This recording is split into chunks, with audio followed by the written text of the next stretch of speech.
Hello, Internets, and welcome to my review for Fairy Tail episode 283, the finale of the Avatar arc, with all of its warts and all.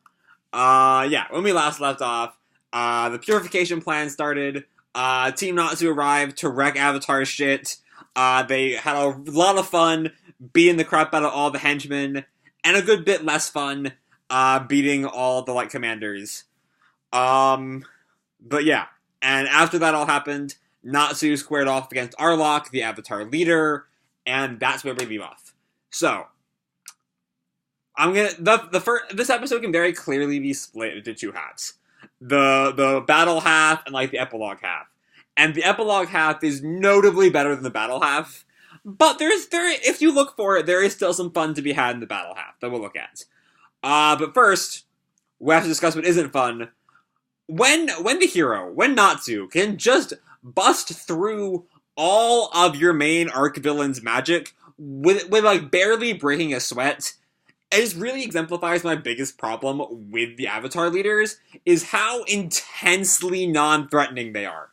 Even Arlok, Natsu, beats his ass in 5 seconds. And sure, it's eventually revealed that all of that is a ploy for him to summon Ikusatsu Nagi, but either way,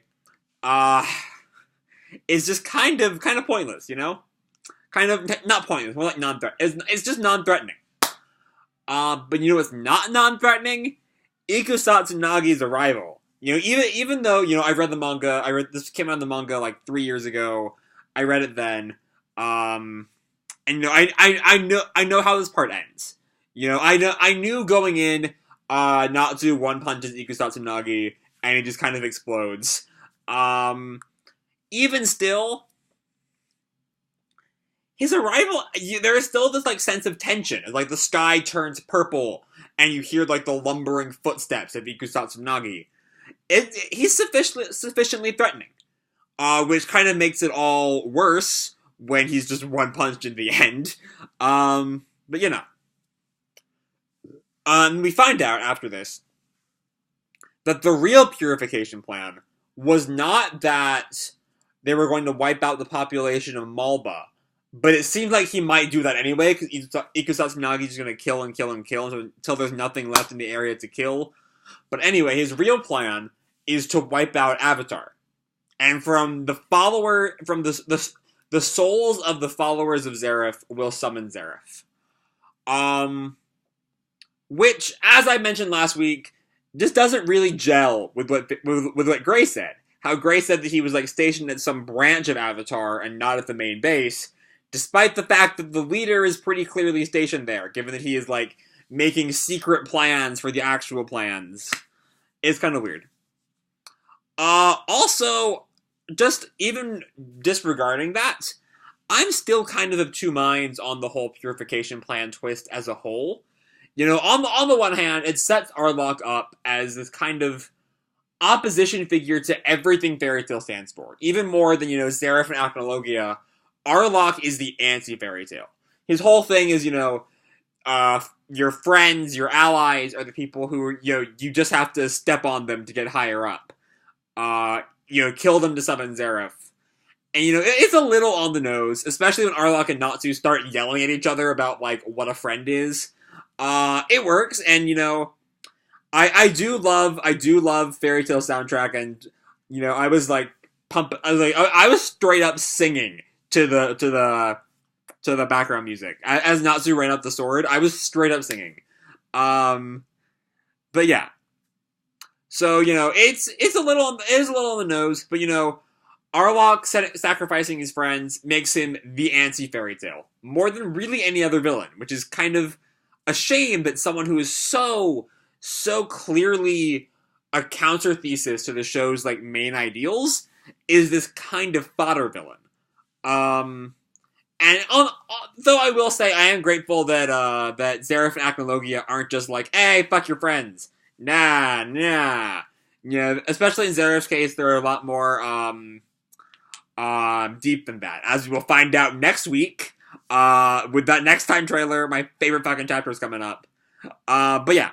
Also, so that's on the one hand. On the one hand, the purification plan twist sets up Arlok as this anti-Fairy Tail. On the other hand, it makes the arc even more pointless.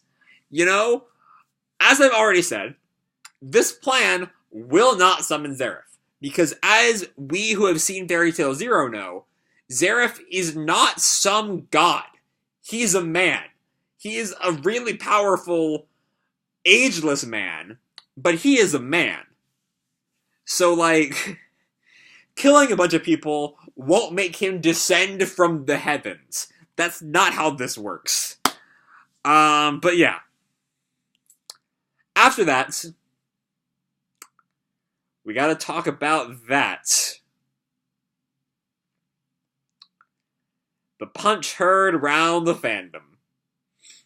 So, as Natsu and Arlok are having this whole, like, fight with words, Natsu is running up Ikusatsu Nagi, gets in one punch, doesn't do too much, continues his speech about, like, what a friend is, regardless of whether your goals are the same, yada yada yada, and, the flame gets bigger and bigger and bigger. He punches Ikusatsu Nagi again, and Ikusatsu Nagi cracks like a rock and explodes. And I think the only way they can save this from a narrative standpoint is if 100 Years Quest turns around and is like, actually, that was a fake.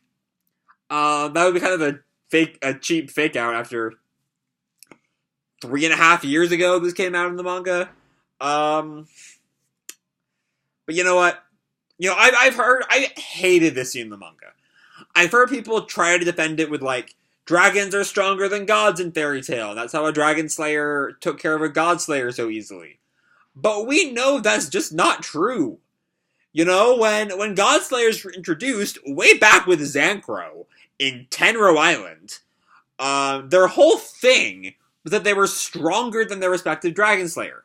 They could eat dragon slayer fire, but dragon slayers couldn't eat god slayer fire until Natsu completely emptied his belly or something. It's been a long time since I've read that arc. So yeah, the fact that he just one-shot a god is bullshit. It's utterly ridiculous. But you know what? Maybe it's just there's this energy around the series after being gone for 2.5 years that, like, I felt it. I didn't even get angry at it this time. I was like, actually, I didn't even notice it had happened. I had to, like I was just watching it, pumping, jamming out to the music. And then all of a sudden I saw, like, the shards of Ikusatsu Nagi on the screen, and I was like, holy shit, did he die already? I was like, I saw the punch, and I was like, yeah, that's the punch that kills him.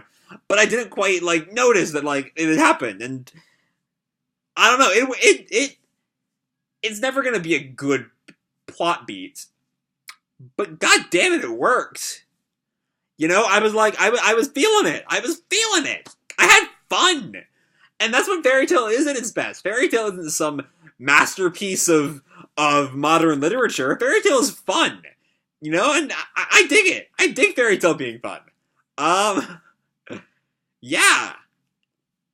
So, I mean, yeah. That was Ikusatsu Nagi. And so I do have one straight up, like, even more what the fuck than, Natsu one-punching Ikusatsu Nagi is even more what the fuck than that. Is just how calm Team Natsu is about this.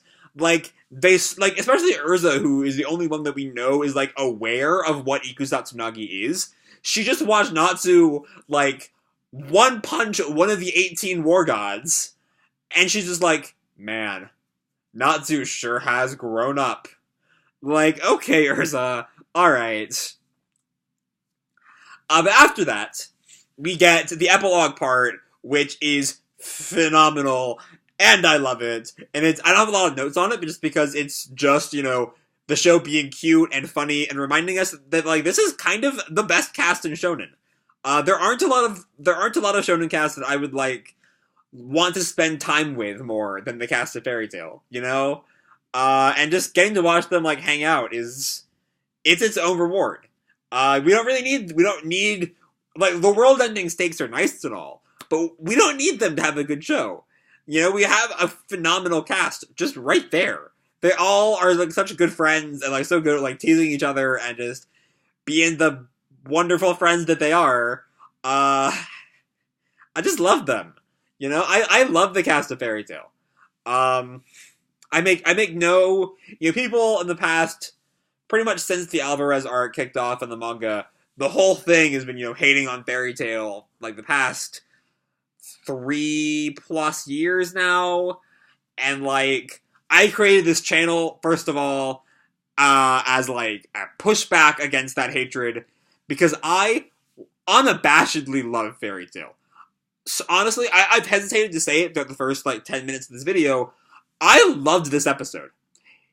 It's not even like I loved it despite Natsu hitting Iko Satsunagi with one punch. Fuck it, I loved it because of that. It was so absurd, and the anime, more so than the manga, I think, leaned into the dramatic holy shitness of that moment. And, like, it happened. That just fucking happened. God, I love this show so much. It's so good. It's such a good show. God, I love Fairy. I'm in such like a wild mood tonight. Like my Fire Brigade video had this same kind of energy to it. But you know what? Fuck it. Fuck it. Fairy Tail is amazing. Fairy Tail is fucking phenomenal. So yeah.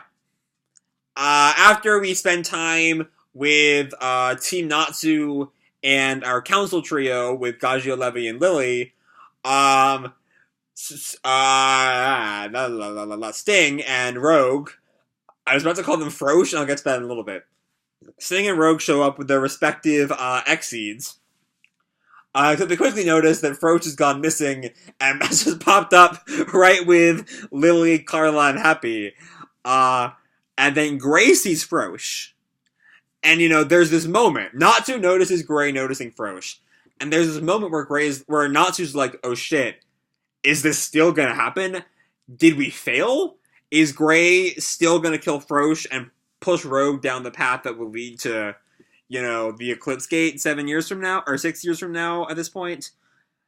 And then Gray just, like, hugs Frosh and, like, completely falls in love with Frosh to the point where Urza is like, Gray, give him a break, which is completely hypocritical, because we see later on Urza trying to steal Frosh from Rogue. I love it. And, you know, I made a joke on my Tumblr once. It was like, we all gave Rogue a bunch of shit for turning evil just because Frosh died.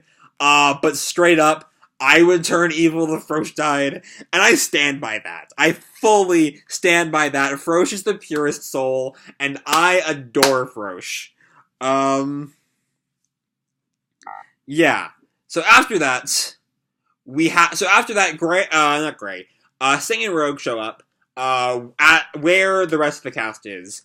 And Natsu and Lucy both notice this, like, purple aura from Rogue's shadow.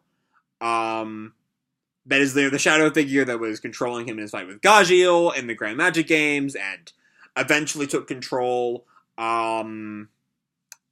leading to future Rogue. And for one thing, as a bit of a negative note, I don't think we ever learned what the shadow is.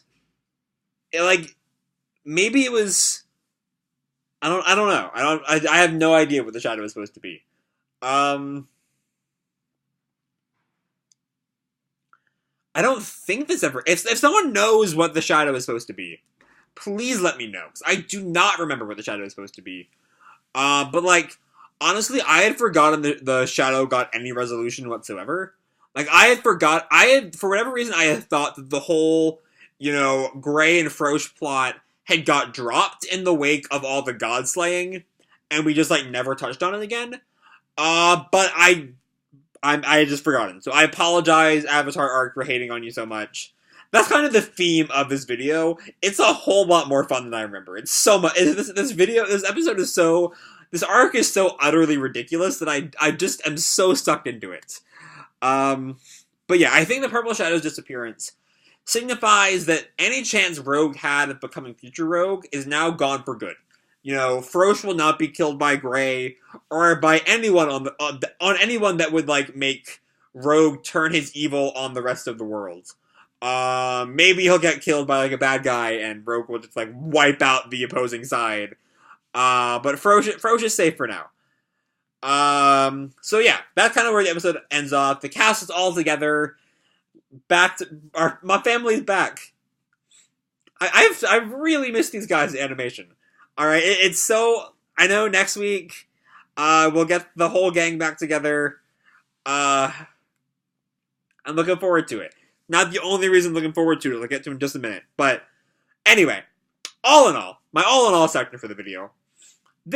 So most of Fairy Tail from here on out, the Alvarez arc as a whole, kind of exemplifies the best and the worst of Fairy Tail. Fair note, I did write all this before I came to the conclusion that I actually loved this episode. So it's a tad out of date already. The build to Ikusatsu Nagi is kind of, it's not as great as some of Mashima's best build-ups, which people see all throughout this arc, as Mashima expertly builds up villain after villain after villain. But of course, Mashima's biggest flaw is that after he's made these villains seem to be so intimidating and so powerful, he can never quite stick the landing to make their defeat believable. But you know what? If the anime makes those fights as fun as this one was, maybe even Eileen will be decent. Who fucking knows? Who fucking knows? The anime took one of my least favorite moments of the entire manga, the Ikusatsu Nagi fights, and made me fucking love it. So hey, A1 Pictures, I believe in you. You can do fucking anything at this point. And even beyond that, we still get it's still just amazing to hang out with, as I said before, one of the best casts in shonen manga as a whole. What other cast?